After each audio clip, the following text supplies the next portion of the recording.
नहीं, हमें बार बार एक्चुअली ये इल्ज़ाम लगाया जाता है लोगों के ऊपर कि जब चुनाव आते हैं तभी ऐसे कार्यक्रम रखे जाते हैं। लेकिन हमने पिछले साल जब ये ऐसा एक पूरा एक इवेंट किया था इशाते इस्लाम से, फिर मैराथन के ज़रिए या क्रिकेट के ज़रिए, तो हमने लोगों के साथ एक और एक वादा किया था कि चुन के आते हैं, क्योंकि पिछले 5 साल उतार चढ़ाव के रहे और ज़्यादा सेलिब्रेशंस नहीं कर पाए हम लोगों के बीच में जाके।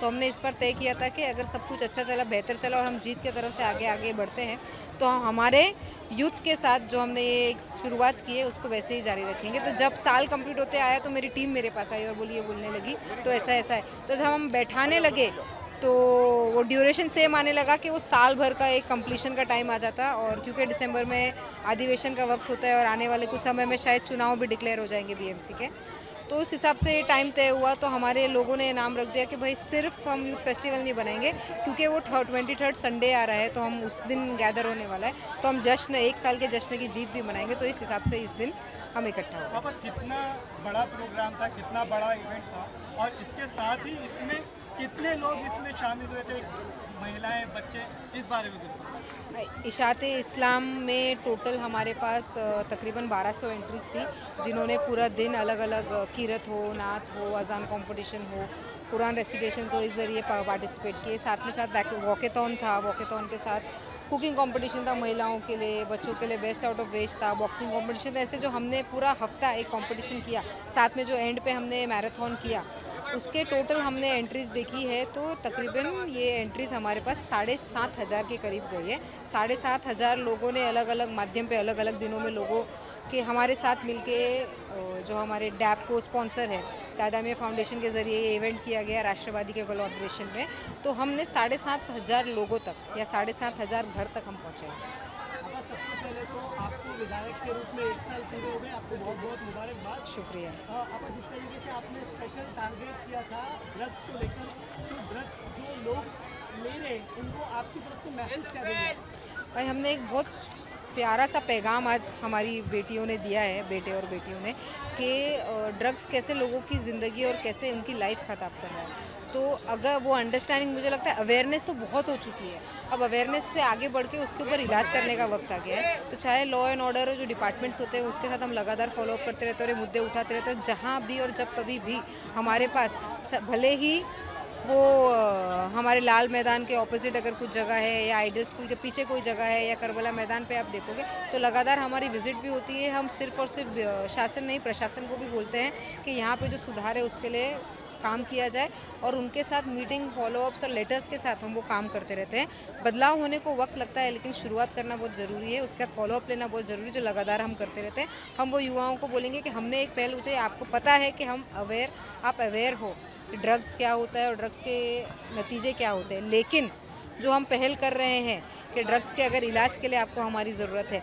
या ड्रग्स को छोड़ने के लिए या उसके आगे बढ़ के अगर आपको कुछ और भी ज़रूरत है, उसमें रिहैबिलिटेशन की ज़रूरत है, तो आप खुल के हमारे पास आइए, हम आपको ज़रूर मदद करेंगे। हमने शासन से भी यही गुहार लगाई, ऐसे जिनके पास मदद नहीं पहुंचती है, ऐसे लोगों तक ज़्यादा से ज़्यादा मदद पहुंचाने के लिए हम जो उनको हम जो सिफारिश कर रहे हैं उस सिफारिश को सुन के उसके ऊपर रेजोल्यूशन निकाला जाए। पापा, 1 साल हो गया, 1 साल का रिपोर्ट कार्ड, जो जिस तरह से बात की जाती थी, रिपोर्ट कार्ड मांगेंगे या ये, आज आपने सारी जो जानकारी दी एक बार मीडिया के माध्यम से हम चाहेंगे कि वो बताएं, और उसके साथ ही जिस तरह से सोशल मीडिया का दौर है, ज़माना है, वीडियोस बनते हैं, उस पर क्या कहना चाहेंगे ये बताएं। देखिए, प्रॉब्लम ये है कि लोग जब भी हम पॉजिटिव लेके चलते हैं तो लोगों का काम होता है नेगेटिव बोल के उसको पीछे खींचना।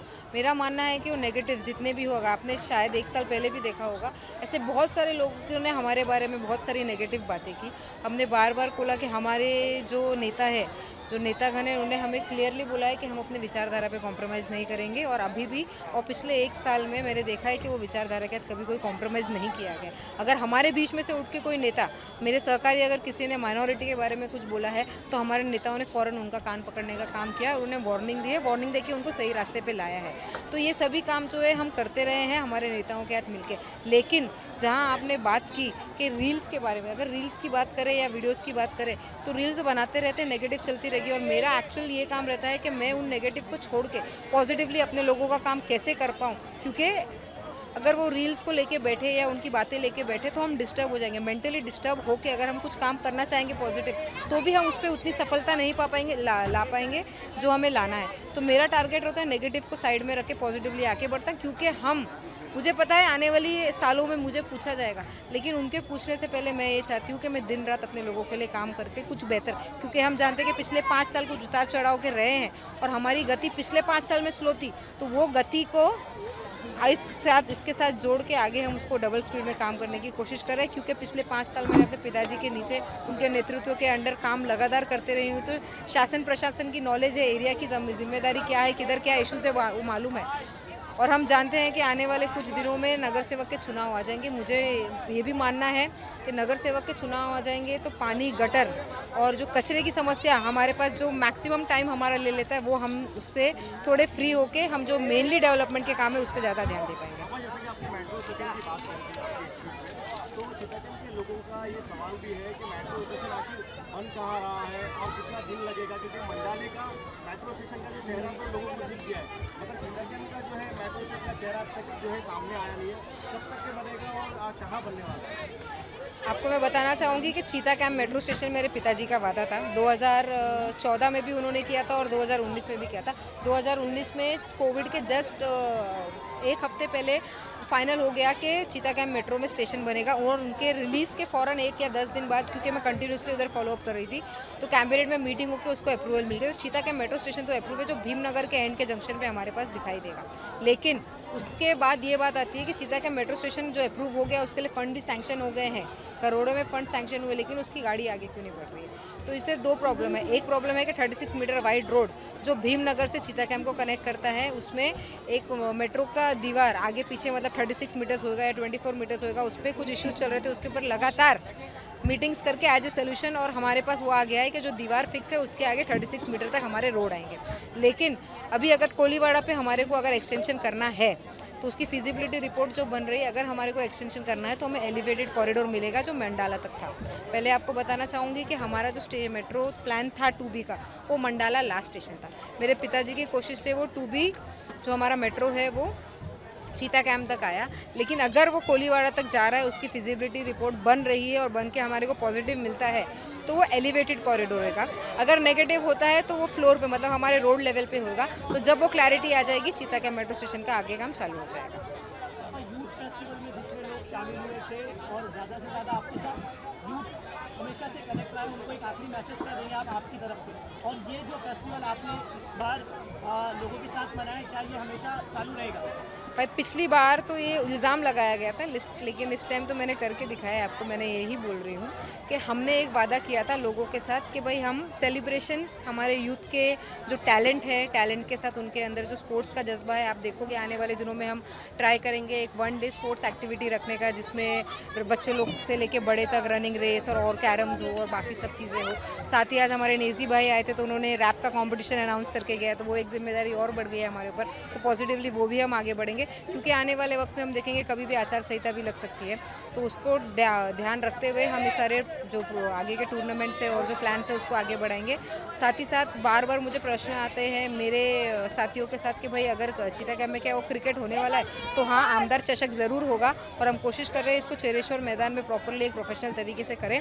उसकी सारी प्लानिंग भी हो गई है, खाली चेरेश्वर मैदान का ग्राउंड की डेट्स नहीं मैच हो रही है, क्योंकि 8 तारीख को अधिवेशन चालू हो रहा है, तो मैं चाहती हूँ कि वो इवेंट में भी मैं इधर रहूँ, तो हम डेट्स मैच करके जल्द से हम देखेंगे कि जामदार चषक भी इधर होगा।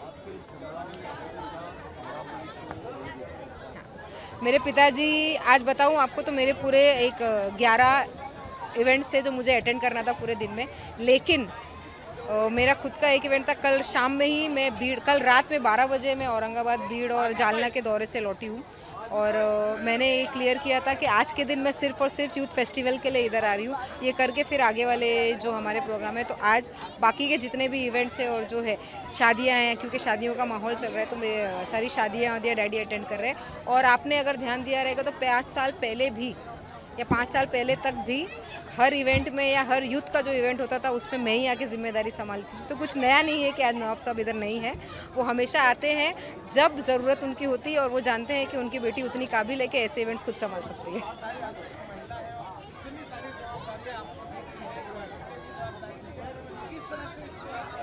चैलेंज के तौर पे देखती हूँ और एक जिम्मेदारी के तौर पे देखती हूँ। और मुझे ये पता है कि महिलाओं को अगर जिम्मेदारी दे दी जाए तो महिला अक्सर मल्टीटास्किंग में बहुत ज़्यादा ही एक्सपर्ट होती है। तो शायद वही हुनर मेरे अंदर भी है और एक जज्बा है लोगों के लिए कुछ करने का, एक बदलाव लाने का।